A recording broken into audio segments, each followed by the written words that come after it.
화려한 호텔 예식장. 수백 개의 백합꽃이 장식된 제단 앞에서 순백의 드레스를 입은 신부 오유진이 신랑 김민준과 함께 서 있다.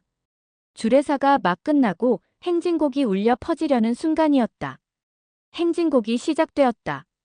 그런데 갑자기 음악이 끊기고 B- 하는 마이크 피드백 소리가 예식장을 가득 채웠다. 지금부터 신랑 신부의 아름다운 행진이 시작되겠습니다. 잠깐! 모든 시선이 예식장 뒤편으로 향했다. 붉은 드레스를 입은 여자가 마이크를 든 채 당당하게 서 있었다. 하객들 사이에서 웅성거림이 일어났고 신랑 김민준과 신부 오유진이 경악하며 돌아보았다. 민준의 얼굴이 순간 창백해졌다. 유진은 무언가 치명적인 것이 폭로될 것을 직감하고 온몸을 떨기 시작했다. 서영아, 제발! 내가 잘못했어. 부탁이야. 너무 늦었어. 내가 나한테 준 지옥의 대가야. 받아. 거짓말. 전부 거짓말이야.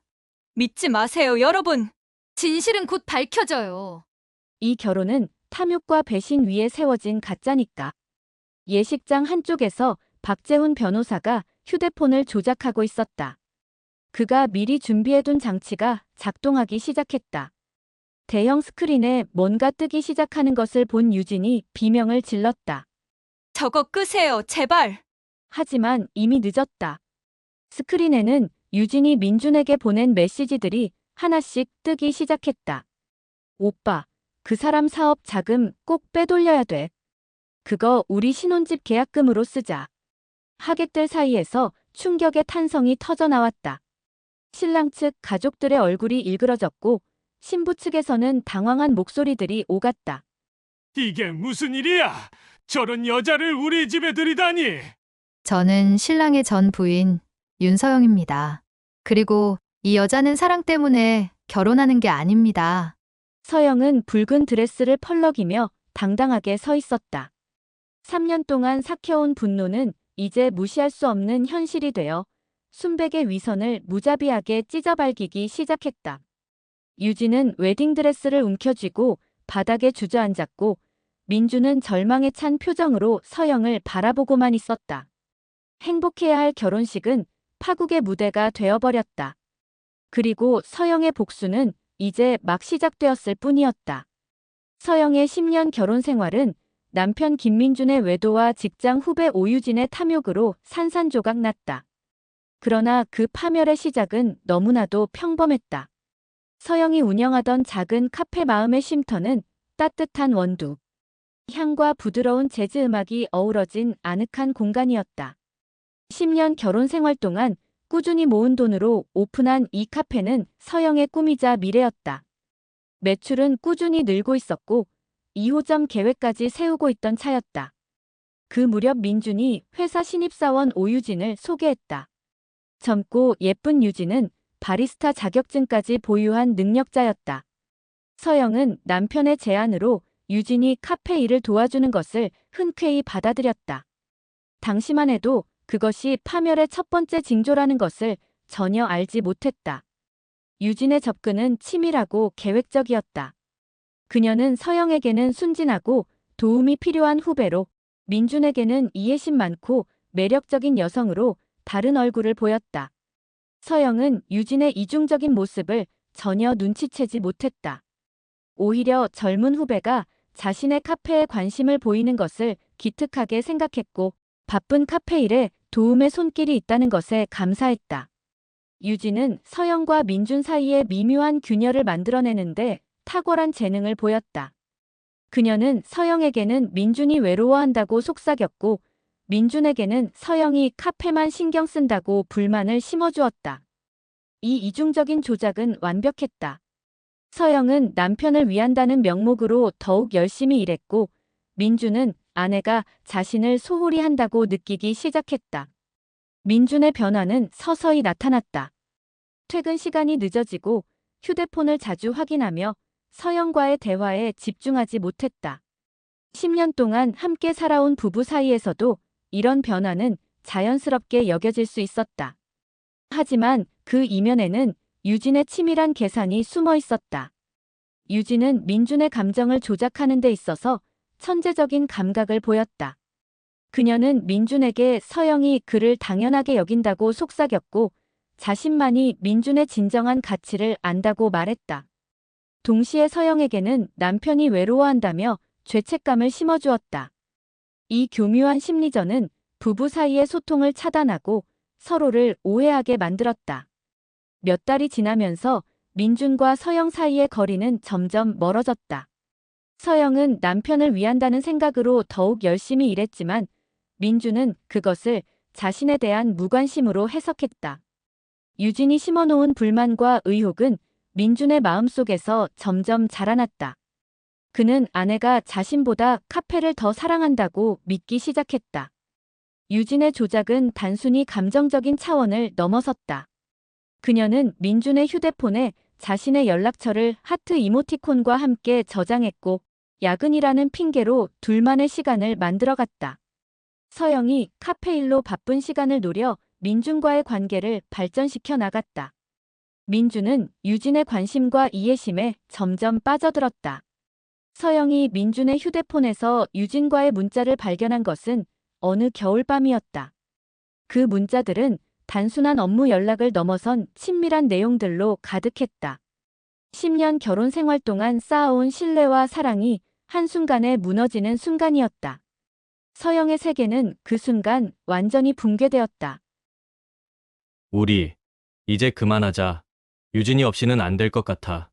민준은 서영과의 대화에서 더 이상 변명하지 않았다. 그는 유진을 진짜 사랑한다고 단언했고 서영과의 결혼이 실수였다고 말했다. 10년의 결혼 생활을 한순간에 부정하는 그의 말은 서영에게 치명적인 상처를 남겼다. 하지만 유진의 악의는 단순한 불륜을 넘어섰다. 그녀는 이미 서영의 카페와 재산에도 눈독을 들이고 있었다. 유진은 민준을 통해 서영의 사업 정보를 빼내고 있었고 이혼 과정에서 서영의 재산을 가로챌 계획을 세우고 있었다.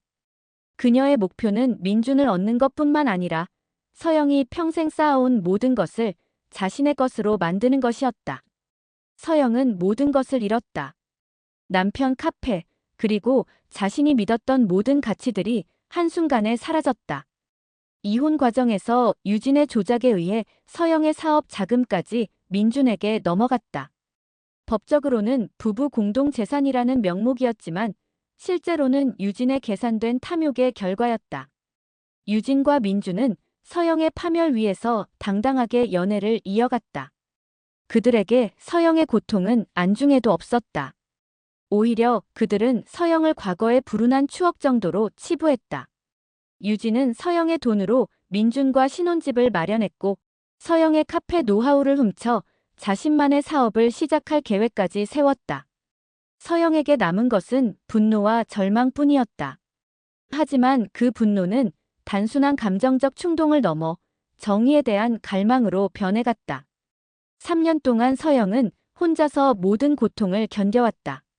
그리고 마침내 유진과 민준이 결혼식을 올린다는 소식을 들었을 때 서영은 자신의 복수가 시작될 때임을 깨달았다. 그들의 결혼은 서영의 파멸 위에 세워진 성과 같았고 서영은 그 성을 무너뜨릴 준비를 하고 있었다. 서영의 복수는 혼자만의 힘으로는 불가능했다. 그녀에게는 든든한 조력자가 있었다. 바로 민준의 대학 동창이자 변호사인 박재훈이었다. 재훈은 민준과 20년 넘게 친구로 지내왔지만 민준의 배신과 유진의 탐욕을 목격하면서 깊은 실망과 분노를 느꼈다. 그는 서영이 당한 불의를 바로잡아야 한다고 확신했다. 재훈이 서영의 편에 선 것은 단순한 동정심 때문이 아니었다. 그는 변호사로서 정의에 대한 신념이 확고했고 유진의 행위가 단순한 불륜을 넘어 사기와 횡령에 해당한다고 판단했다. 더 중요한 것은 재훈이 오래전부터 서영에게 품고 있던 따뜻한 감정이었다. 그는 민준과 서영의 결혼 초기부터 서영의 순수함과 성실함에 감동받았지만 친구의 아내라는 이유로 그 감정을 억눌러왔다. 민준의 배신이 드러났을 때 재훈은 서영을 도와야 한다는 의무감과 함께 오랫동안 숨겨왔던 마음을 실현할 기회라고 생각했다. 그는 서영이 당한 피해를 법적으로 구제하는 것뿐만 아니라 유진과 민준의 위선을 완전히 폭로하여 그들이 마땅한 대가를 치르게 하고 싶었다. 재훈의 복수 계획은 단순히 감정적인 보복이 아니라 정교한 법적 절차와 증거 수집에 기반한 완벽한 응징이었다. 재훈은 3년 동안 유진과 민준의 모든 행적을 추적했다. 그는 개인적인 관계를 이용해 민준의 주변 인물들로부터 정보를 수집했고 전문적인 조사 기법을 동원해 유진의 과거와 현재를 샅샅이 파헤쳤다. 그 결과 유진의 탐욕이 서영에게만 국한된 것이 아니라는 충격적인 사실들이 드러났다. 유진은 과거에도 유사한 수법으로 여러 남성들을 이용해 금전적 이익을 취한 전력이 있었다.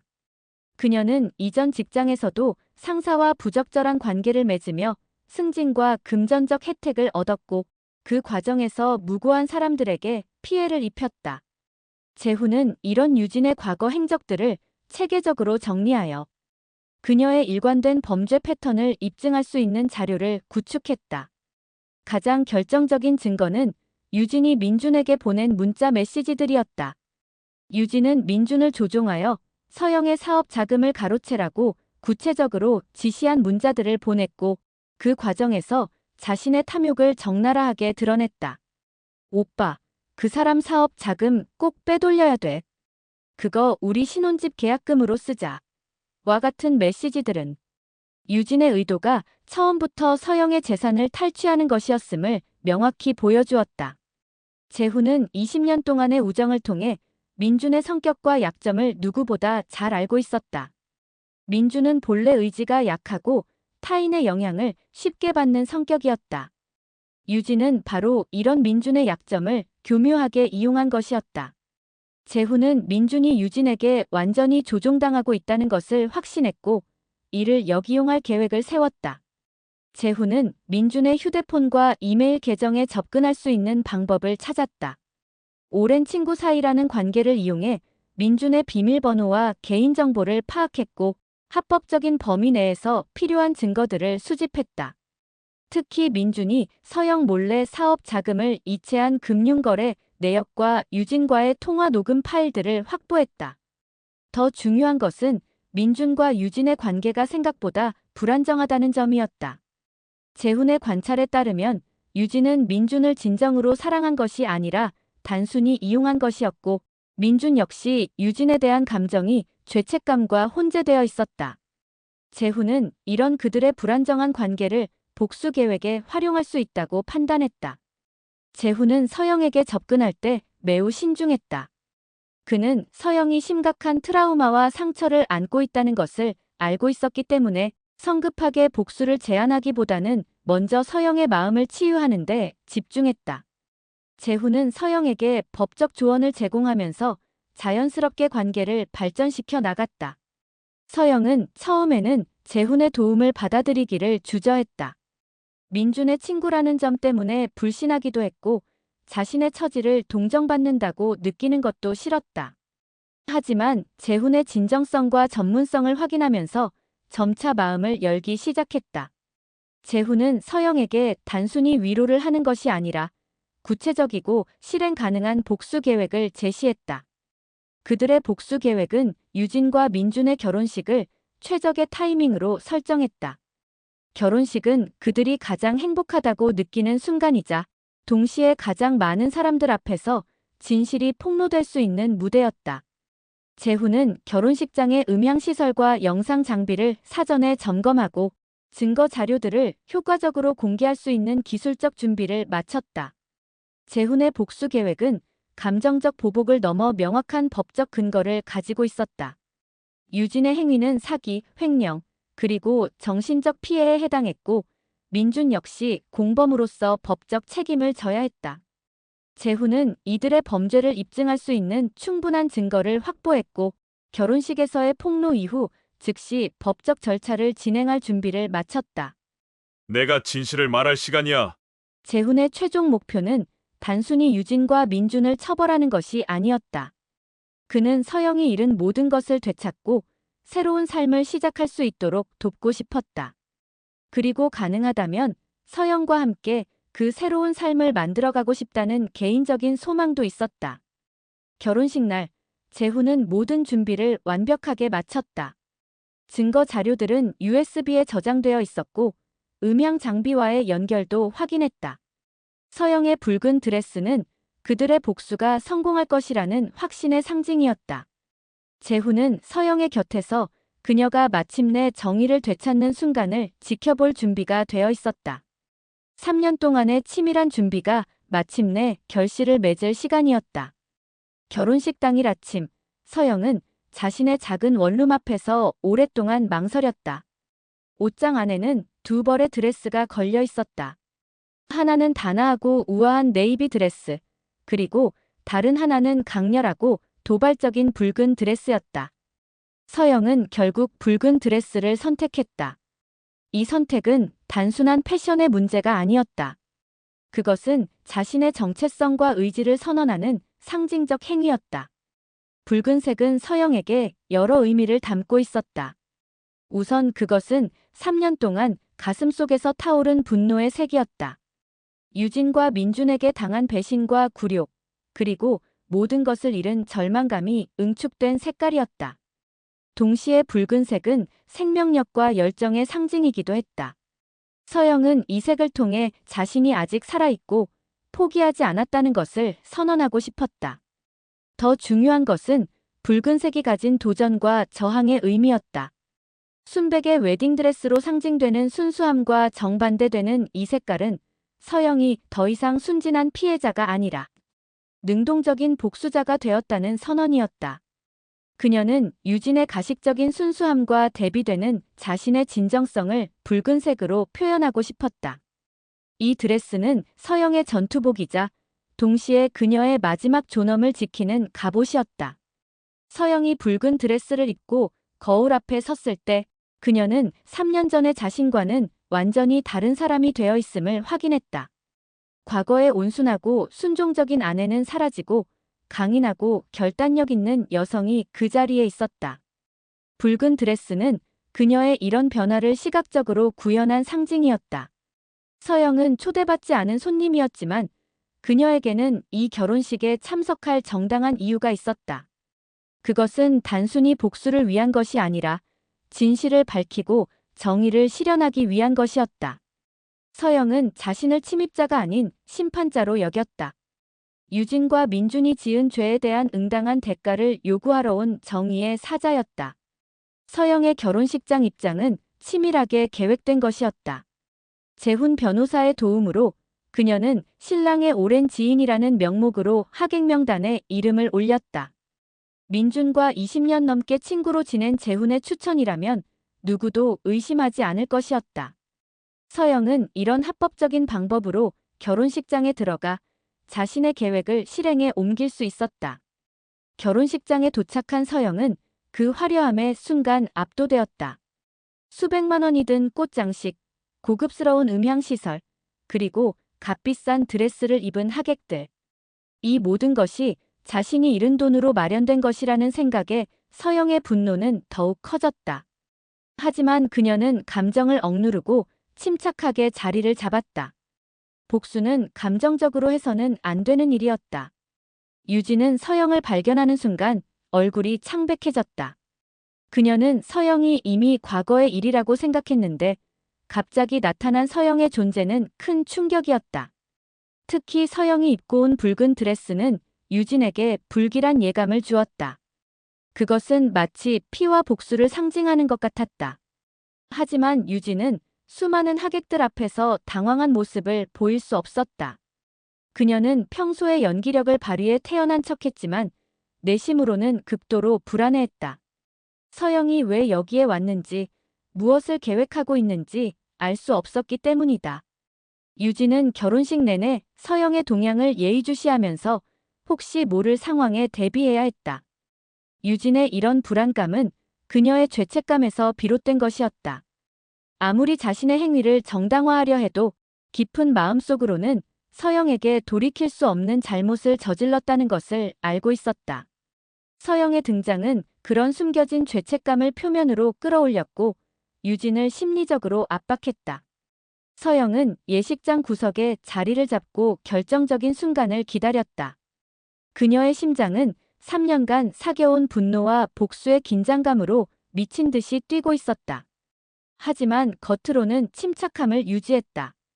그녀는 마치 사냥감을 지켜보는 사냥꾼처럼 냉정하게 상황을 관찰했다. 서영은 이 순간을 위해 3년 동안 준비해왔다. 법적 지식을 공부했고 심리적으로도 강해졌다. 무엇보다 재훈 변호사라는 든든한 동반자를 얻었다. 이제 그녀는 더 이상 혼자가 아니었다. 정의와 진실이 그녀의 편에 있었고 충분한 증거와 계획이 준비되어 있었다. 서영은 결혼식 내내 유진과 민준의 표정을 주의 깊게 관찰했다. 유진의 강제된 미소와 민준의 어색한 행동들이 그녀에게는 위선의 증거로 보였다. 이들이 진정한 사랑이 아닌 탐욕과 이기심으로 맺어진 관계라는 것이 더욱 명확해졌다. 주례사가 진행되는 동안 서영은 마음속으로 카운트다운을 시작했다. 재훈과 미리 약속한 신호가 나오면 그녀는 마이크를 장악하고 준비한 폭로를 시작할 예정이었다.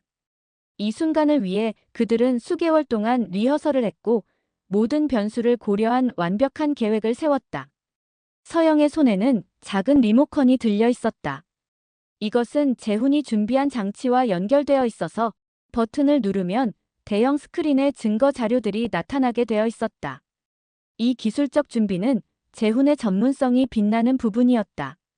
그는 변호사이면서 동시에 기술에도 능통했기 때문에 이런 정교한 시스템을 구축할 수 있었다. 나처럼 당당하게 살아야지. 찌질하게 굴지 마. 서영은 유진이 과거에 자신에게 했던 모욕적인 말들을 떠올렸다. 그때의 굴욕감이 지금의 복수 의지를 더욱 강하게 만들었다. 서영은 오늘 유진에게 누가 진짜 당당한 사람인지 보여줄 작정이었다. 결혼 행진곡이 울려 퍼지기 시작했다. 서영의 시간이 다가오고 있었다. 그녀는 깊게 숨을 들이마시고 3년 동안 준비해온 순간을 맞을 준비를 했다. 붉은 드레스는 그녀의 결의를 상징하는 깃발처럼 바람에 흔들렸다. 이제 정의의 시간이 시작될 것이었다. 주례사가 끝나고 신랑 측 친구의 축사가 시작될 예정이었다. 이것이 바로 서영과 재훈이 기다려온 결정적인 순간이었다. 예식장의 음향시설은 이미 재훈의 기술적 조작에 의해 통제되고 있었다. 그는 며칠 전 예식장 직원으로 위장하여 음향 장비를 점검한다는 핑계로 자신의 장치를 설치해두었다. 이 모든 준비는 완벽했고 이제 서영이 행동에 나설 시간이었다. 서영은 예식장 뒤편에서 천천히 일어났다. 그녀의 움직임은 조심스러우면서도 확신에 차 있었다. 3년 동안 이 순간을 준비해온 그녀에게는 더 이상 두려움이 없었다. 오히려 마침내 진실을 말할 수 있다는 해방감이 그녀를 지배했다. 붉은 드레스를 입은 그녀의 모습은 예식장의 화려한 장식들 사이에서도 유독 눈에 띄었다. 예식장의 분위기는 화기애애했다. 하객들은 행복한 미소를 지으며 신랑 신부를 바라보고 있었고 사진사들은 완벽한 순간을 포착하기 위해 분주히 움직이고 있었다. 아무도 곧 벌어질 파국을 예상하지 못했다. 이 평온한 순간이 곧 산산조각 날 것이라는 사실을 아는 사람은 서영과 재훈뿐이었다. 유진은 웨딩드레스를 입고 환한 미소를 지었지만 그녀의 눈은 계속해서 서영의 위치를 확인하고 있었다. 서영의 존재가 주는 불안감을 완전히 떨쳐낼 수 없었던 것이다. 민준 역시 어딘가 어색한 표정을 짓고 있었다. 그는 무의식적으로 서영의 존재를 감지하고 있었고 그것이 그를 불편하게 만들었다. 사회자가 축사를 소개하려던 바로 그 순간 예기치 못한 일이 벌어졌다. 음향시설에서 갑작스럽게 피드백 소리가 울렸고 행진곡이 중단되었다. 이것은 재훈이 원격으로 조작한 결과였다. 그는 예식장 한쪽 구석에서 휴대폰을 통해 음향 시스템을 통제하고 있었다. 모든 것이 계획대로 진행되고 있었다. 갑작스러운 음향 장애에 예식장은 순간적으로 조용해졌다. 하객들은 무슨 일인지 궁금해하며 웅성거리기 시작했다. 바로 이때 서영이 움직였다. 그녀는 미리 준비해둔 무선 마이크를 켜고 단호한 목소리로 말했다. 잠깐. 이 한마디가 예식장 전체에 울려 퍼지자 모든 시선이 그녀에게 집중되었다. 서영의 등장은 극적이었다. 붉은 드레스를 입은 그녀는 마치 복수의 여신처럼 위엄있게 서 있었다. 예식장의 조명이 그녀를 비추면서 그녀의 모습은 더욱 인상적으로 보였다. 하객들은 갑작스러운 상황에 당황했지만 동시에 호기심을 감추지 못했다. 무언가 중대한 일이 벌어질 것이라는 예감이 예식장을 감쌌다. 민준과 유진의 반응은 극명하게 달랐다. 민준은 서영을 보는 순간 얼굴이 창백해졌고 무언가 치명적인 일이 벌어질 것을 직감했다. 반면 유진은 분노와 당황이 뒤섞인 표정을 지었다. 그녀는 서영이 자신의 완벽한 결혼식을 망치려 한다고 생각했고 이를 막기 위해 필사적으로 노력했다. 서영은 마이크를 든 채 침착하게 자신의 정체를 밝혔다. 그녀의 목소리는 떨리지 않았고 오히려 확신에 차 있었다. 저는 신랑의 전 부인 윤서영입니다. 이 말이 떨어지자 예식장은 더욱 조용해졌다. 하객들은 충격에 빠져 서로를 바라보며 무슨 일인지 이해하려 했다. 서영은 준비된 대본을 읽는 것이 아니라 자신의 마음에서 우러나오는 진실을 말하기 시작했다. 이 여자는 사랑 때문에 결혼하는 게 아닙니다. 당신들 모두가 이 여자의 탐욕과 거짓말 위에 세워진 결혼식에 속고 있습니다. 서영의 말은 예식장 전체에 울려 퍼졌고 하객들의 웅성거림이 더욱 커졌다. 민준과 유진은 서영을 막으려 했지만 이미 늦었다. 서영은 마이크를 놓지 않았고 재훈이 설치한 보안장치 덕분에 음향 시스템을 차단할 수도 없었다. 그들은 속수무책으로 서영의 폭로를 들어야 했다. 이는 마치 자신들의 죄에 대한 공개적인 심판을 받는 것과 같았다. 서영의 폭로는 구체적이고 치밀했다. 그녀는 유진이 민준을 조종해 자신의 사업 자금을 가로챈 과정을 상세히 설명했다. 또한 유진이 민준에게 보낸 탐욕스러운 문자 메시지들의 내용도 공개했다. 이 모든 것이 사실이라는 것을 증명할 증거들이 준비되어 있다는 것도 밝혔다. 서영의 폭로가 계속되자 예식장의 분위기는 완전히 바뀌었다. 처음에는 당황했던 하객들이 점차 분노하기 시작했다. 특히 신랑 측 가족들은 자신들이 속았다는 사실에 격분했다. 그들은 유진을 순수하고 착한 며느리로 생각했는데 실제로는 탐욕스러운 사기꾼이었다는 사실을 받아들이기 어려워했다. 유진은 더 이상 침착함을 유지할 수 없었다. 그녀는 웨딩드레스를 잡고 바닥에 주저앉으며 울부짖기 시작했다. 평소에 우아하고 계산된 모습은 온데간데 없고 추악한 본성이 드러난 초라한 모습만 남았다. 그녀가 그토록 소중히 여겼던 완벽한 결혼식은 순식간에 수치와 굴욕의 무대가 되어버렸다. 민준은 서영에게 달려가 무릎을 꿇고 용서를 구했다. 하지만 그의 사과는 진심이라기보다는 상황을 모면하려는 절망적인 시도에 가까웠다. 서영은 그런 민준을 차갑게 내려다보며 3년 전 자신이 느꼈던 절망과 굴욕을 그가 이제야 맛보고 있다고 생각했다. 예식장은 혼란에 빠졌다. 일부 하객들은 자리를 떠나기 시작했고 일부는 계속해서 상황을 지켜보며 수군거렸다. 사진사들과 비디오 촬영팀은 어떻게 해야 할지 몰라 당황했다. 이 모든 상황이 기록되고 있다는 사실이 유진과 민준에게는 더욱 큰 굴욕이었다.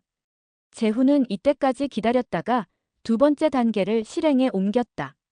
그는 예식장의 대형 스크린에 유진과 민준의 문자 대화 내역을 띄우기 시작했다. 오빠, 그 사람 사업 자금 꼭 빼돌려야 돼. 그거 우리 신혼집 계약금으로 쓰자. 와 같은 메시지들이 하나씩 화면에 나타났다. 이 시각적 증거는 서영의 말보다도 더 강력한 충격을 주었다. 하객들은 직접 자신의 눈으로 유진의 탐욕과 계산을 확인할 수 있었다. 특히 신랑 측 가족들은 자신들이 아들의 결혼을 축복하기 위해 모인 자리에서 이런 추악한 진실을 목격하게 된 것에 분노했다. 저는 신랑의 전 부인 윤서영입니다. 서영의 이 선언은 단순한 신분 공개를 넘어 자신이 피해자에서 고발자로 변했다는 상징적 의미를 담고 있었다. 그녀는 더 이상 숨어서 울기만 하는 나약한 여자가 아니었다. 그녀는 정의를 요구하고 진실을 밝히는 강인한 여성이 되어 있었다. 결혼식은 완전히 파토났다. 유진이 그토록 꿈꿔왔던 완벽한 결혼식은 악몽이 되었고 민준 역시 모든 것을 잃을 위기에 처했다. 서영의 복수는 이제 막 시작되었을 뿐이었지만 이미 그 위력은 충분히 입증되었다. 진실의 힘은 그 어떤 거짓과 위선보다도 강력했다. 재훈 변호사가 준비한 기술적 장치는 그 진가를 발휘하기 시작했다. 예식장의 대형 스크린에는 유진이 민준에게 보낸 문자 메시지들이 하나씩 뜨기 시작했다. 이 메시지들은 단순한 연인 간의 대화가 아니라 치밀하게 계획된 사기의 증거였다. 첫 번째로 공개된 메시지는 오빠, 그 사람 사업 자금 꼭 빼돌려야 돼. 그거 우리 신혼집 계약금으로 쓰자. 였다. 이 메시지 하나만으로도 유진의 의도가 처음부터 서영의 재산을 탈취하는 것이었음이 명확히 드러났다. 스크린에 뜨는 메시지들은 시간순으로 정리되어 있어서 유진의 계획이 어떻게 발전해 왔는지를 체계적으로 보여주었다. 초기에는 민준에게 서영에 대한 불만을 심어주는 내용들이었다가 점차 구체적인 금전적 요구와 재산, 분할 계획으로 발전하는 과정이 적나라하게 드러났다. 이런 증거들은 재훈이 3년 동안 치밀하게 수집한 것으로 법정에서도 충분히 통용될 수 있는 완벽한 증거였다. 가장 충격적인 것은 유진이 서영의 카페 운영 노하우까지 빼돌릴 계획을 세웠다는 메시지였다. 오빠, 그 여자 카페 레시피랑 운영 방식 다 알아내서 우리가 더 큰 카페 차려요. 그 여자보다 더 잘할 수 있어. 라는 내용이 공개되자 하객들 사이에서는 분노의 탄성이 터져나왔다. 유진의 탐욕은 단순히 돈에 그치지 않고 서영의 모든 것을 빼앗으려는 악의적인 계획이었다는 것이 명확해졌다.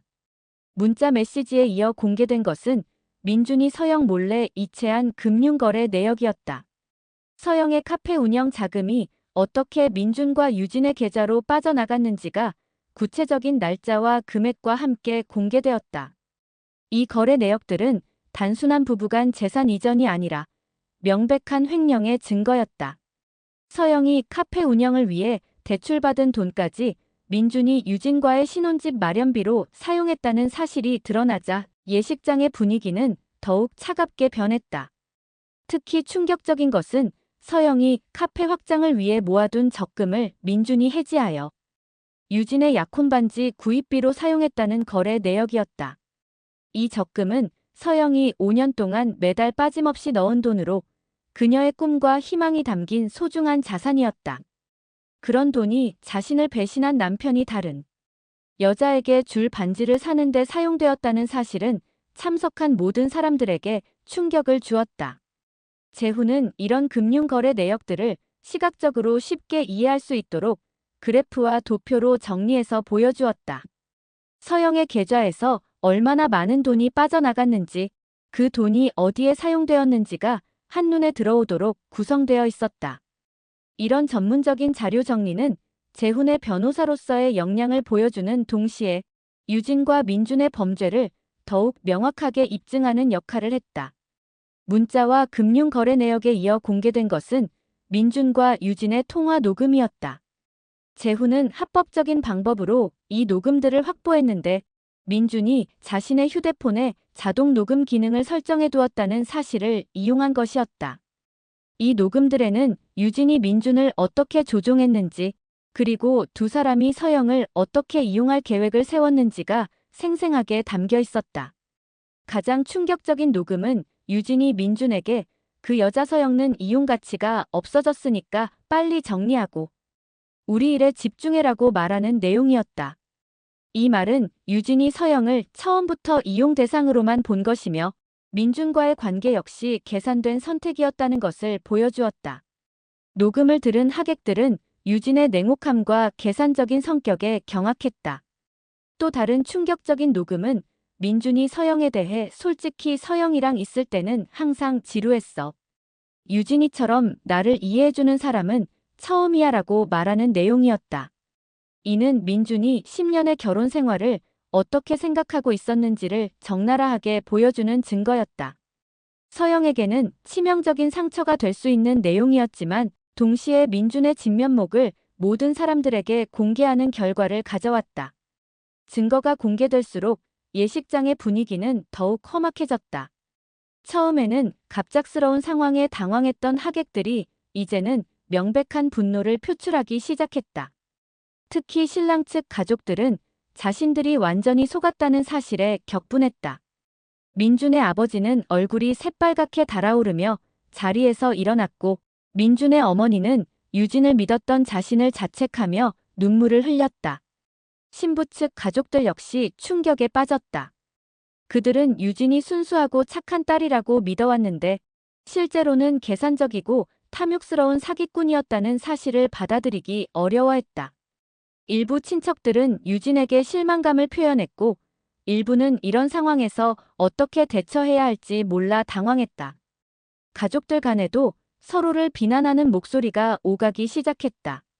하객들 중에는 이미 자리를 떠나기 시작하는 사람들도 있었다. 축복하러 온 결혼식이 이런 추악한 진실이 폭로되는 장이 될 줄은 아무도 예상하지 못했기 때문이다. 하지만 대부분의 하객들은 계속해서 상황을 지켜보며 마치 현실판 드라마를 보는 것 같은 충격적인 경험을 하고 있었다.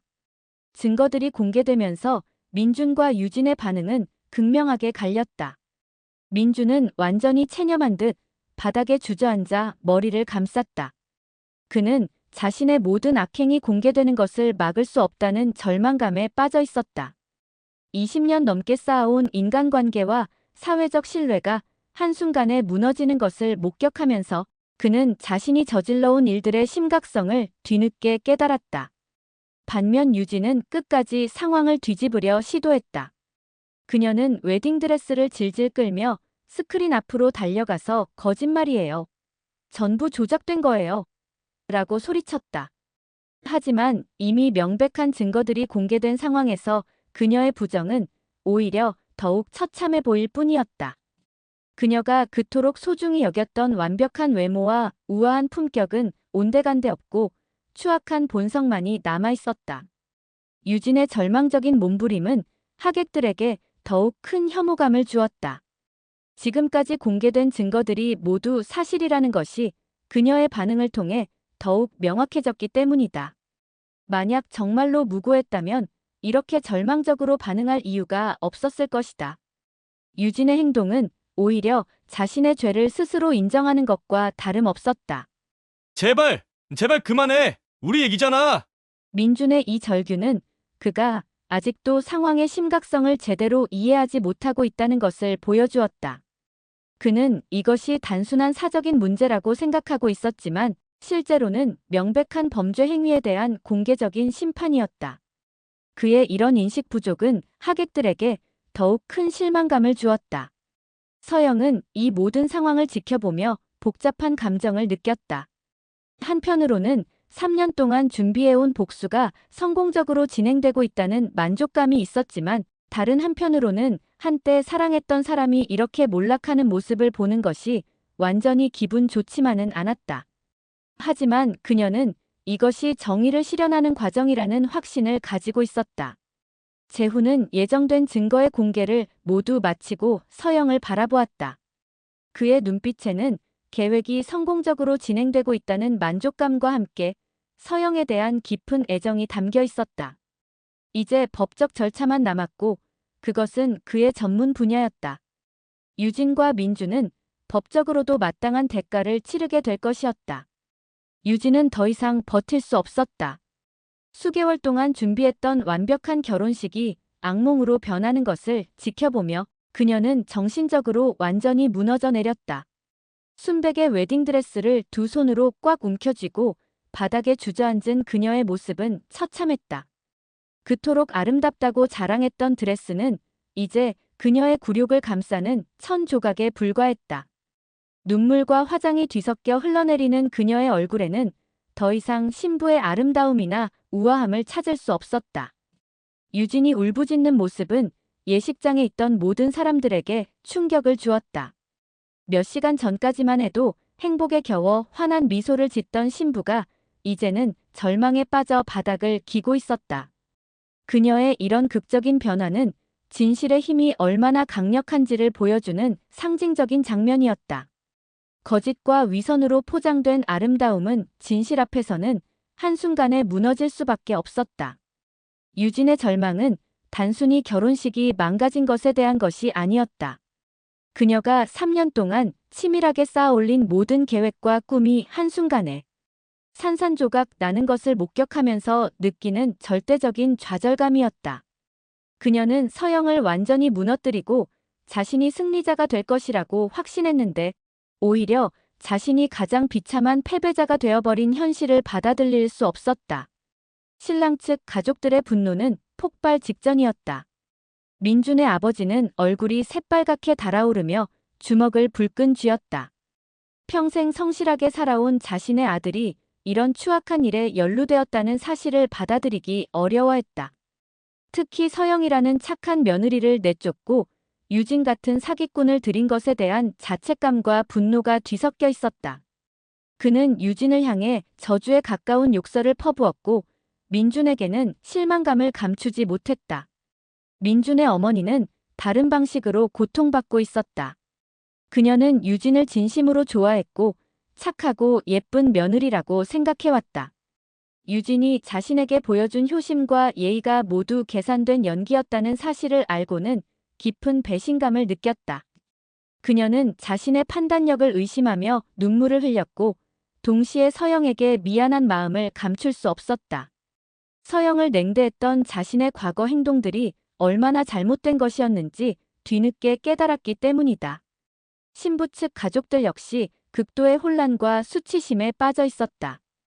유진의 부모는 딸이 이런 추악한 일을 저질렀다는 사실을 믿고 싶지 않았지만 명백한 증거들 앞에서는 부정할 수 없었다. 그들은 자신들이 딸을 잘못 키웠다는 자책감과 함께 하객들 앞에서 느끼는 극도의 창피함을 감당해야 했다. 일부 친척들은 이미 자리를 떠나기 시작했고 남은 사람들은 서로를 비난하며 책임을 떠넘기려 했다. 예식장에 남아있던 하객들은 어떻게 반응해야 할지 몰라 혼란스러워했다. 축복하러 온 결혼식이 이런 충격적인 폭로의 현장이 될 줄은 아무도 예상하지 못했기 때문이다. 일부는 이미 자리를 떠났지만 대부분은 마치 현실판 드라마를 보는 것 같은 충격적인 상황에 빠져나올 수 없었다. 그들은 서로 수군거리며 방금 목격한 일들이 정말 현실인지 확신하지 못했다. 젊은 하객들 중 일부는 휴대폰으로 상황을 촬영하고 있었다. 이런 충격적인 장면을 SNS에 올리려는 것이었다. 이는 유진과 민준에게는 더욱 큰 굴욕이었다. 그들의 추악한 진실이 예식장을 넘어 온라인상으로 퍼져나갈 것이 분명했기 때문이다. 재훈은 이런 상황까지 예상하고 있었고 오히려 더 많은 사람들이 진실을 알게 되는 것이 정의 실현에 도움이 된다고 생각했다. 나이든 하객들은 주로 도덕적 분노를 표출했다. 그들은 결혼이라는 신성한 의식이 이런 추악한 탐욕과 거짓말로 더럽혀진 것에 대해 분개했다. 특히 서영을 아는 사람들은 그녀가 얼마나 착하고 성실한 사람인지 알고 있었기 때문에 유진과 민준의 행위에 대해 더욱 강한 분노를 느꼈다. 일부는 서영을 위로하려 다가가기도 했다. 민준은 모든 것이 끝났다는 것을 깨달았다. 그는 바닥에 무릎을 꿇고 앉아 두 손으로 머리를 감싸며 절망에 빠져 있었다. 20년 넘게 쌓아온 사회적 신뢰와 인간관계가 한순간에 무너지는 것을 목격하면서 그는 자신이 저질러온 일들의 심각성을 뒤늦게 깨달았다. 회사에서의 지위, 친구들과의 관계, 가족의 신뢰 모든 것을 잃게 될 것이 분명했다. 특히 민준을 괴롭힌 것은 자신의 부모님이 받을 충격이었다. 평생 성실하게 살아온 부모님이 아들 때문에 이런 수치를 당하게 된 것에 대한 죄책감이 그를 압도했다. 그는 부모님 앞에서 고개를 들 수 없었고 자신이 저지른 일이 얼마나 파괴적인 결과를 가져올지 상상하기 시작했다. 이제 그에게 남은 것은 법적 처벌과 사회적 매장뿐이었다. 민준은 또한 자신이 유진에게 완전히 이용당했다는 사실을 뒤늦게 깨달았다. 그가 진심으로 사랑한다고 생각했던 유진이 실제로는 자신을 돈과 지위를 위한 도구로만 여겼다는 진실이 그를 더욱 절망하게 만들었다. 그는 서영과의 10년 결혼 생활을 버리고 선택한 것이 얼마나 어리석었는지 뼈저리게 후회했지만 이미 되돌릴 수 없는 상황이었다. 결혼식장은 이제 완전한 혼돈 상태에 빠져 있었다. 아름답게 장식되었던 꽃들은 하객들의 혼란 속에서 짓밟히고 있었고 정성스럽게 준비된 음식들은 아무도 거들떠보지 않았다. 사진사와 비디오 촬영팀은 어떻게 해야 할지 몰라 당황하고 있었고 예식장 직원들은 상황을 수습하려 했지만 역부족이었다. 가장 상징적인 것은 결혼식의 주요 소품들이 무너지고 있다는 점이었다. 신랑 신부의 이름이 새겨진 화환은 쓰러져 있었고 영원한 사랑이라고 쓰인 현수막은 찢어져 있었다. 이 모든 것들이 유진과 민준의 가식적인 사랑의 실체를 상징적으로 보여주고 있었다. 결혼식이라는 신성한 의식이 탐욕과 배신의 폭로장으로 변해버린 것이다. 웨딩 케이크 역시 상징적인 의미를 가지고 있었다. 몇십만 원을 들여 주문 제작한 3단 케이크는 아직 자르지도 못한 채로 남아 있었다. 이 케이크는 영원히 자르지 못할 것이었다. 왜냐하면 그것을 함께 자를 부부 자체가 존재하지 않기 때문이었다. 유진과 민준의 관계는 사랑이 아닌 탐욕과 이기심에 기반한 거짓된 결합이었다는 것이 만천하에 드러났기 때문이다. 서영은 이 모든 상황을 지켜보며 복잡한 감정에 휩싸여 있었다. 한편으로는 3년 동안 준비해온 복수가 성공적으로 진행되고 있다는 만족감과 해방감을 느꼈다. 자신을 배신하고 모든 것을 빼앗아간 사람들이 마침내 마땅한 대가를 치르는 것을 보는 것은 분명히 통쾌한 일이었다. 하지만 동시에 한때 사랑했던 사람이 이렇게 비참하게 무너지는 모습을 보는 것은 완전히 기분 좋지만은 않았다. 서영이 느끼는 가장 강한 감정은 정의가 실현되고 있다는 확신이었다.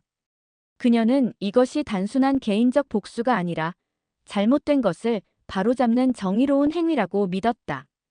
유진과 민준이 저지른 일들은 명백한 범죄였고 그들이 법적, 사회적 처벌을 받는 것은 당연한 일이었다. 서영은 자신이 단순히 복수를 하는 것이 아니라 사회 정의를 실현하는 도구 역할을 하고 있다고 생각했다. 저런 여자를 우리 집에 들이다니. 당장 결혼을 멈춰. 이 외침은 예식장에 남아있던 모든 사람들의 마음을 대변하는 것이었다. 더 이상 이 결혼식을 계속할 수 없다는 것이 명확했다. 유진과 민준의 결합은 사랑이 아닌 탐욕에 기반한 것이었고 그들의 미래는 이미 파멸로 치닫고 있었다. 서영의 복수는 성공했고 이제 법적 절차만이 남아있었다. 서영은 예식장의 혼란 속에서도 침착함을 유지하며 유진에게 천천히 다가갔다. 붉은 드레스를 입은 그녀의 모습은 마치 심판의 여신처럼 위험 있어 보였다. 바닥에 주저앉아 울부짖고 있던 유진은 서영의 그림자가 자신을 덮는 것을 느끼고 고개를 들었다. 유진의 얼굴은 눈물과 화장이 뒤범벅되어 처참했고 한때 자랑했던 아름다움은 온데간데 없었다. 서영은 그런 유진을 내려다보며 가슴속에서 우러나오는 차가운 분노를 느꼈다. 서영의 손에는 작고 낡은 명함이 들려 있었다. 그것은 3년 전 그녀가 운영하던 카페의 명함이었다. 유진이 그토록 혐오했던, 초라하고 볼품없다고 조롱했던 바로 그 명함이었다. 서영은 이 명함을 3년 동안 지갑 속에 간직해왔다. 그것은 자신의 과거와 잃어버린 꿈을 잊지 않기 위해서였고, 동시에 언젠가는 반드시 되찾겠다는 의지의 상징이었다. 이제 그 명함을 유진에게 돌려줄 시간이 왔다. 서영은 유진 앞에 무릎을 꿇고 앉아 그녀와 눈을 맞췄다. 두 여자의 시선이 마주치는 순간 3년간의 모든 고통과 분노, 그리고 복수가 응축된 무거운 침묵이 흘렀다. 유진은 서영의 차가운 눈빛을 보며 자신의 완전한 패배를 직감했다. 더 이상 변명할 여지도 도망갈 곳도 없었다. 서영은 승리자였고 유진은 완전히 무너진 패배자였다. 서영이 던진 낡은 명함은 단순한 종이 조각이 아니었다. 그것은 서영의 정체성과 존엄성을 상징하는 물건이었다. 유진은 과거에 이 명함을 보며 이런 초라한 카페나 운영하면서 무슨 꿈을 꾸냐고 조롱했었다. 그때 유진에게 이 명함은 서영의 한계와 무능함을 보여주는 증거였다. 하지만 이제 상황은 완전히 뒤바뀌었다. 이 명함은 서영이 정직하게 일하며 꿈을 추구했던 노력의 증거가 되었고 유진의 탐욕과 거짓말을 대비시키는 상징이 되었다. 명함을 받아든 유진의 손은 떨리고 있었다. 그녀는 이 작은 종이 조각이 가진 무게를 느꼈다. 그것은 자신이 파괴했던 서영의 삶과 꿈의 무게였고 동시에 자신이 앞으로 짊어져야 할 죄책감의 무게였다. 유진은 이제야 자신이 얼마나 잔혹한 일을 저질렀는지 깨닫기 시작했다. 서영의 카페는 단순한 사업이 아니라 그녀의 삶의 전부였는데 자신이 그것을 빼앗은 것이었다. 서영이 이 명함을 보관해온 이유는 복수를 위해서만이 아니었다.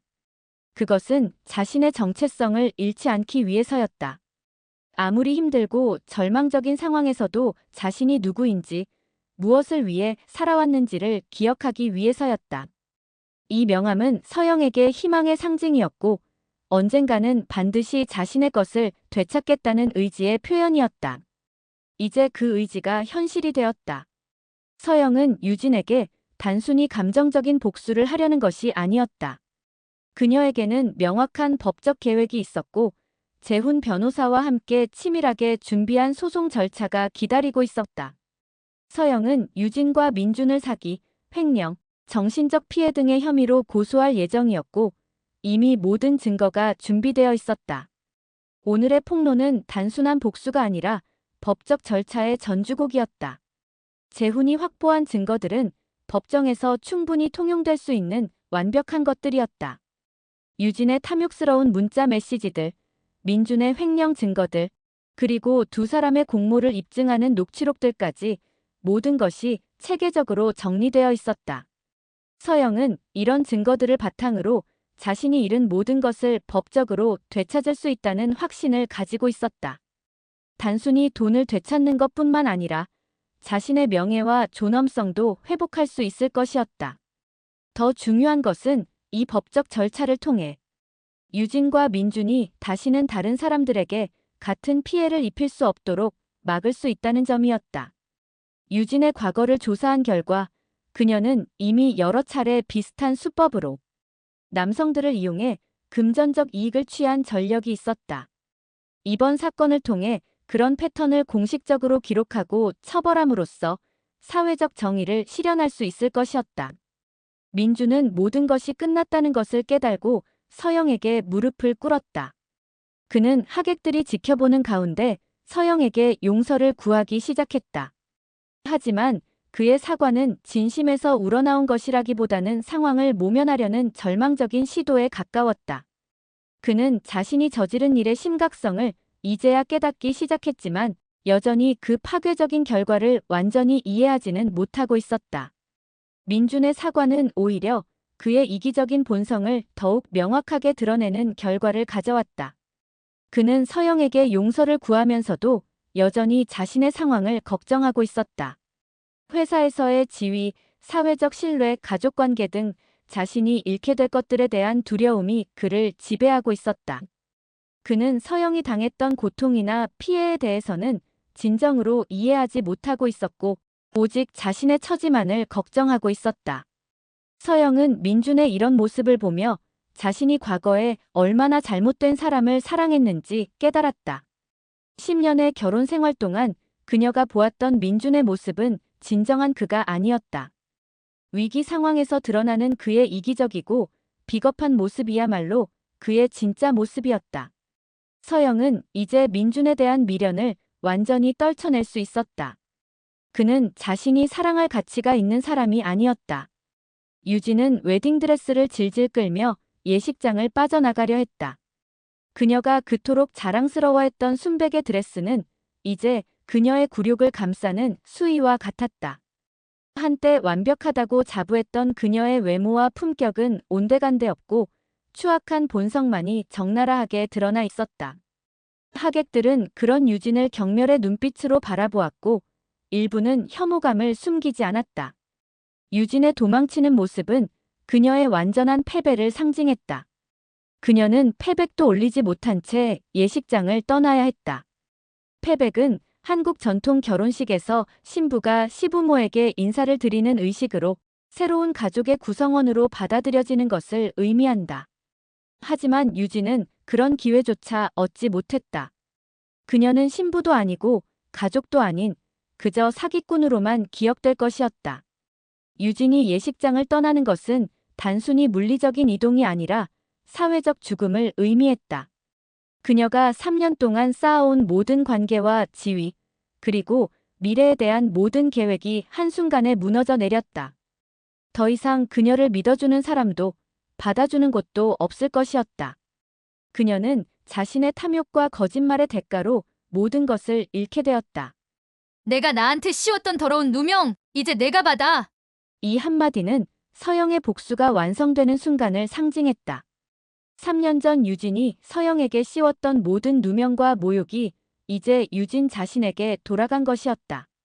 서영이 당했던 굴욕과 고통을 이제 유진이 그대로 경험하게 된 것이었다. 이것은 단순한 복수가 아니라 정의의 실현이었다. 잘못된 것이 바로잡히고 진실이 거짓을 이기는 순간이었다. 서영의 이 말은 또한 자신의 완전한 해방을 선언하는 것이기도 했다. 3년 동안 그녀를 괴롭혔던 분노와 원한, 그리고 복수에 대한 집착에서 마침내 자유로워지는 순간이었다. 서영은 이제 과거에 얽매이지 않고 새로운 삶을 시작할 수 있게 되었다. 그녀는 피해자에서 생존자로, 그리고 마침내 승리자로 거듭났다. 서영의 복수는 성공했다. 유진과 민주는 마땅한 대가를 치르게 되었고 그들의 위선과 탐욕은 만천하에 드러났다. 이제 남은 것은 법적 절차를 통해 공식적인 정의를 실현하는 것뿐이었다. 서영은 자신의 명예와 재산을 되찾을 것이고 새로운 삶을 시작할 것이었다. 그리고 곁에는 그녀를 진심으로 이해하고 사랑하는 재훈이 있었다. 진정한 정의가 승리한 순간이었다. 결혼식 폭로 사건 이후 일주일도 채 지나지 않아 서영과 재훈은 본격적인 법적 절차에 돌입했다. 재훈이 3년 동안 치밀하게 수집한 증거들은 법정에서 압도적인 위력을 발휘했다. 유진과 민준을 상대로 한 소송은 사기, 횡령, 배임, 정신적 피해 등 다양한 혐의로 구성되었다. 각각의 혐의마다 명확한 증거가 뒷받침되어 있어서 상대편 변호사들도 반박하기 어려운 상황이었다. 첫 번째 재판이 열리는 날, 법정에는 많은 방청객들이 몰려들었다. 결혼식 폭로 사건이 SNS를 통해 널리 알려지면서 이 사건에 대한 사회적 관심이 높아졌기 때문이었다. 특히 여성들 사이에서는 서영을 응원하는 목소리가 높았고 유진과 같은 사기꾼들에게 법적 처벌이 내려져야 한다는 여론이 형성되었다. 이런 사회적 분위기는 재판 진행에도 긍정적인 영향을 미쳤다. 유진과 민주는 각각 다른 변호사를 선임했지만 그들의 변호 전략은 처음부터 한계가 명확했다. 재훈이 제시한 증거들이 너무나 명백하고 체계적이어서 반박할 여지가 거의 없었기 때문이다. 특히 유진이 민준에게 보낸 문자 메시지들과 두 사람의 통화, 녹음은 그들의 공모관계를 명확히 입증하는 결정적 증거였다. 상대편 변호사들은 증거의 적법성을 문제 삼으려 했지만 재훈의 완벽한 준비 앞에서는 별다른 성과를 거두지 못했다. 재판이 진행되면서 유진과 민준의 범죄 행위는 더욱 구체적으로 드러났다. 재훈은 법정에서 시간순으로 정리된 증거들을 체계적으로 제시했다. 유진이 민준에게 처음 접근한 시점부터 서영의 사업, 자금을 가로채기까지의 전 과정이 마치 다큐멘터리를 보는 것처럼 생생하게 재현되었다. 판사와 배심원들은 이들의 치밀하고 계획적인 범죄 행위에 경악했다. 가장 충격적인 증거 중 하나는 유진이 과거에도 비슷한 수법으로 여러 남성들을 이용했다는 사실이었다. 재훈은 유진의 전 직장 동료들과 과거 연인들을 증인으로 출석시켜 그녀의 일관된 범죄 패턴을 입증했다. 유진은 항상 경제적으로 여유가 있고 지위가 높은 남성들을 타겟으로 삼았고 그들을 감정적으로 조종하여 금전적 이익을 취하는 수법을 반복해왔다.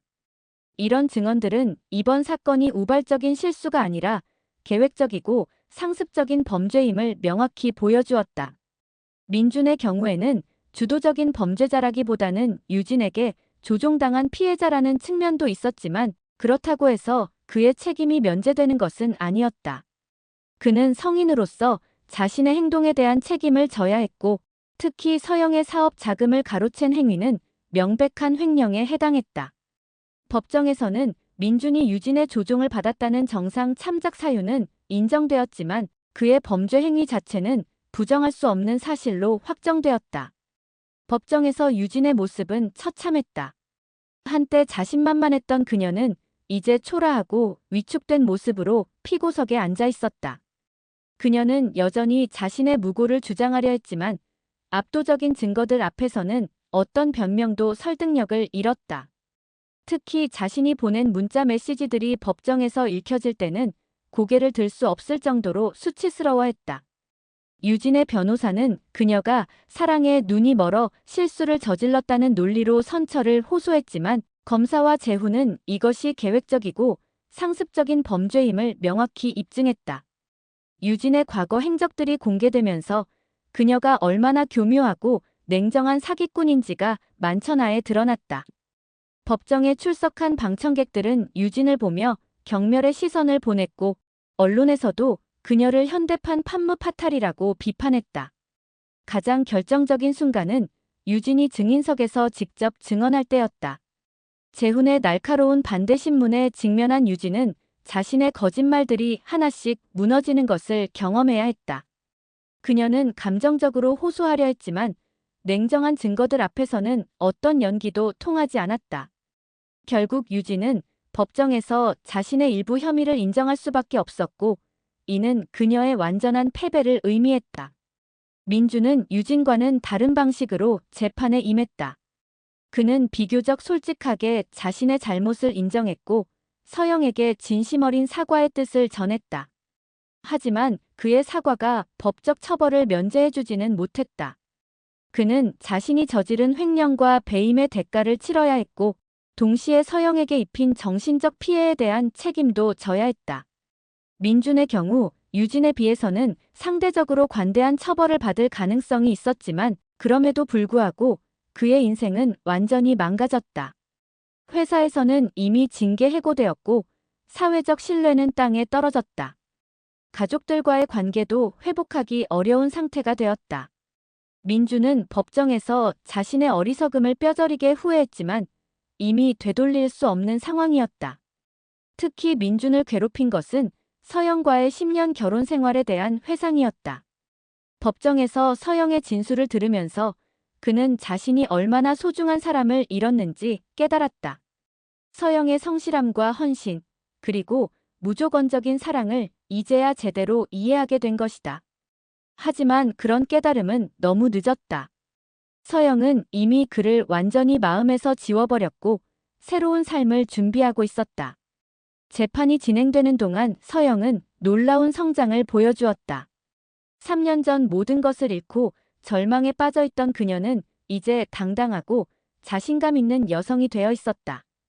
법정에서의 그녀의 증언은 명확하고 설득력 있었으며 유진과 민준의 범죄 행위를 체계적으로 입증하는 데 결정적인 역할을 했다.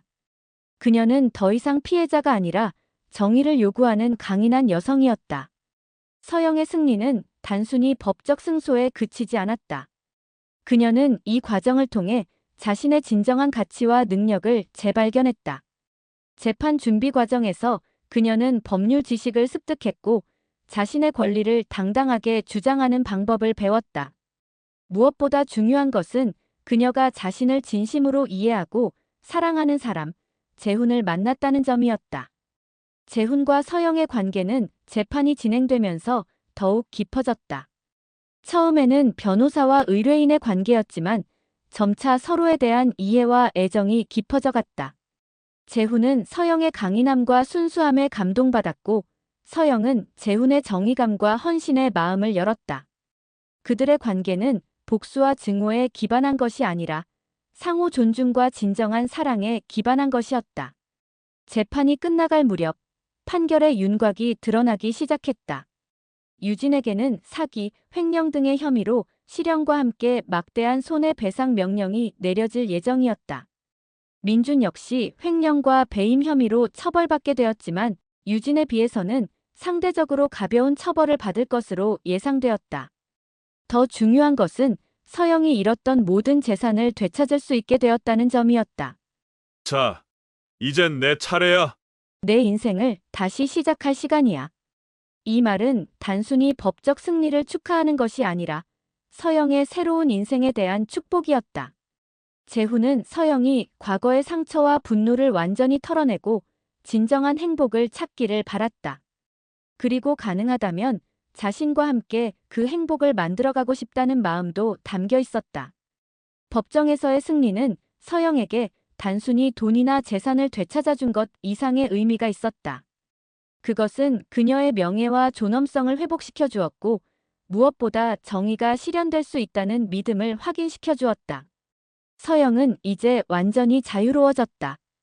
과거에 얽매이지 않고 미래를 향해 당당하게 나아갈 수 있게 된 것이다. 그리고 그 미래에는 그녀를 진심으로 사랑하는 재훈이 함께 있을 것이었다. 1년 후 서영은 완전히 새로운 사람이 되어 있었다. 법정에서의 승리로 되찾은 재산으로 그녀는 더욱 큰 카페를 운영하게 되었다. 이번에는 단순한 카페가 아니라 상처받은 여성들을 위한 상담 공간도 함께 운영하는 복합문화 공간이었다. 다시 피어나다라는 이름의 이 공간은 서영의 새로운 철학을 담고 있었다. 그것은 아무리 깊은 상처를 받아도 다시 일어설 수 있고 더 아름답게 피어날 수 있다는 희망의 메시지였다. 서영의 이야기는 많은 사람들에게 용기와 희망을 주었다. 특히 배신당하고 상처받은 여성들에게는 포기하지 않고 끝까지 정의를 추구하면 반드시 승리할 수 있다는 확신을 심어주었다. 서영의 카페에는 비슷한 경험을 한 여성들이 찾아와 자신의 이야기를 나누고 서로 위로하며 힘을 얻어갔다. 서영은 이런 공간을 만든 것이 자신이 겪은 고통의 진정한 의미였다고 생각했다. 서영의 변화는 외적인 것뿐만 아니라 내적인 것이기도 했다. 과거에 그녀는 온순하고 수동적이었지만 이제는 자신의 의견을 명확히 표현하고 당당하게 자신의 권리를 주장할 수 있는 강인한 여성이 되어 있었다. 3년간의 시련은 그녀를 더욱 지혜롭고 성숙하게 만들었다. 그녀는 이제 다른 사람들의 거짓말과 조작을 쉽게 간파할 수 있었고 진정한 인간관계와 가짜관계를 구별할 수 있는 안목을 갖추었다. 서영과 재훈의 관계는 시간이 지나면서 더욱 깊고 진실한 사랑으로 발전했다. 그들의 사랑은 처음부터 서로에 대한 깊은 이해와 존중에 기반해 있었다. 재훈은 서영의 상처와 아픔을 완전히 이해했고 그녀가 치유되는 과정을 끝까지 함께했다. 서영 역시 재훈의 정의감과 헌신에 진심으로 감동했고 그가 자신을 위해 얼마나 많은 것을 희생했는지 깊이 감사했다. 두 사람의 관계에서 가장 아름다운 점은 그들이 서로의 독립성을 존중한다는 것이었다. 재훈은 서영이 자신만의 사업과 꿈을 추구하는 것을 전적으로 지지했고 서영 역시 재훈의 변호사로서의 사명감과 정의 추구를 이해하고 응원했다. 그들은 서로에게 의존하는 관계가 아니라 각자 독립적인 개체로서 서로를 선택하고 사랑하는 성숙한 관계를 맺고 있었다. 재훈은 서영에게 프러포즈할 때도 과거의 상처를 고려한 세심한 방법을 택했다. 그는 화려한 이벤트나 공개적인 장소 대신 조용하고 아늑한 서영의 카페에서 진심 어린 마음을 전했다. 그의 프러포즈는 소유하고 싶다는 욕망이 아니라 평생 함께 성장하고 싶다는 동반자적 사랑의 표현이었다. 서영은 그런 재훈의 마음을 깊이 이해했고 진정한 사랑이 무엇인지 다시 한번 확인할 수 있었다. 유진은 법정에서 실형을 선고받고 교도소에서 복역 중이었다. 그녀에게 내려진 형량은 상당했고 출소 후에도 막대한 손해배상금을 갚아야 하는 상황이었다. 교도소에서의 생활은 그녀에게 처음으로 자신의 행위에 대해 진지하게 성찰할 기회를 주었다. 처음에는 자신의 처지를 원망하고 분노했지만 시간이 지나면서 점차 자신이 저지른 일들의 심각성을 깨닫기 시작했다. 유진은 교도소에서 상담 프로그램에 참여하면서 자신의 성격과 행동 패턴을 객관적으로 분석하게 되었다. 그녀는 어린 시절부터 형성된 잘못된 가치관과 타인을 이용하려는 성향이 어떻게 자신을 파멸로 이끌었는지 이해하기 시작했다. 이런 깨달음은 고통스러웠지만 동시에 진정한 변화의 시작이기도 했다. 유진은 출소 후에는 완전히 다른 사람이 되어 정직하게 살겠다고 다짐했다. 민준의 상황은 유진보다는 나았지만 그 역시 큰 대가를 치러야 했다. 그는 집행유예를 받았지만 사회적 신뢰는 완전히 잃었다. 새로운 직장을 구하는 것도 어려웠고 인간관계 역시 대부분 단절되었다. 민주는 이런 현실을 받아들이며 작은 일자리라도 성실하게 해나가려 노력했다. 그는 매일 서영에게 용서를 구하는 편지를 썼지만 보내지는 않았다. 그것이 서영에게 또 다른 괴로움을 줄 수 있다는 것을 알고 있었기 때문이다. 서영의 이야기는 단순한 개인적 복수담을 넘어 사회적 이슈가 되었다. 많은 미디어에서 이 사건을 다루면서 불륜과 사기에 대한 사회적 인식이 변화하기 시작했다. 특히 유진과 같은 로맨스 스캠 범죄에 대한 경각심이 높아졌고 이를 예방하기 위한 교육과 법적 제도 개선에 대한 논의가 활발해졌다. 서영의 용기 있는 고발이 사회정의 실현에 기여한 것이었다. 법무부에서는 서영의 사례를 참고하여 정서적 조작을 통한 사기, 범죄에 대한 처벌을 강화하는 법안을 검토하기 시작했다. 또한 피해자 보호와 지원을 위한 제도도 개선되었다. 서영의 고난이 개인적 차원을 넘어 사회 전체의 발전에 기여한 것이었다. 이는 서영에게 자신의 경험이 헛되지 않았다는 확신을 주었고 더 많은 피해자들을 도울 수 있다는 사명감을 갖게 했다. 여성 단체들에서도 서영의 사례를 교육자료로 활용하기 시작했다. 그들은 서영의 이야기를 통해 여성들이 스스로를 보호하고 피해를 당했을 때 포기하지 말고 끝까지 정의를 추구해야 한다는 메시지를 전달했다. 서영은 이런 활동에도 적극적으로 참여하여 자신의 경험을 나누고 다른 피해자들에게 용기를 주는 일에 헌신했다. 서영의 이야기에서 가장 중요한 메시지는 상처받은 사람도 다시 일어설 수 있다는 희망이었다. 배신과 상실의 고통이 아무리 깊어도 그것이 인생의 끝은 아니라는 것을 서영은 자신의 삶으로 증명했다. 오히려 그런 시련을 통해 더욱 강하고 지혜로운 사람으로 성장할 수 있다는 것을 보여주었다. 서영의 변화는 많은 사람들에게 삶에 대한 새로운 관점을 제시했다. 서영이 운영하는 상담 공간에서는 매주 다시 시작하기 프로그램이 진행되었다. 이 프로그램에는 다양한 이유로 상처받은 여성들이 참여하여 서로의 경험을 나누고 치유의 과정을 함께 걸어갔다. 서영은 이들에게 단순히 위로만 하는 것이 아니라 실질적인 법적 지원과 심리적 치료를 연계해 주었다. 그녀는 자신이 겪은 고통이 다른 사람들의 치유에 도움이 된다는 것에서 큰 보람을 느꼈다. 가장 중요한 것은 서영이 복수나 증오에 매몰되지 않고 건설적인 방향으로 자신의 경험을 승화시켰다는 점이었다. 그녀는 과거의 상처를 딛고 더 나은 미래를 만들어가는 방법을 선택했다.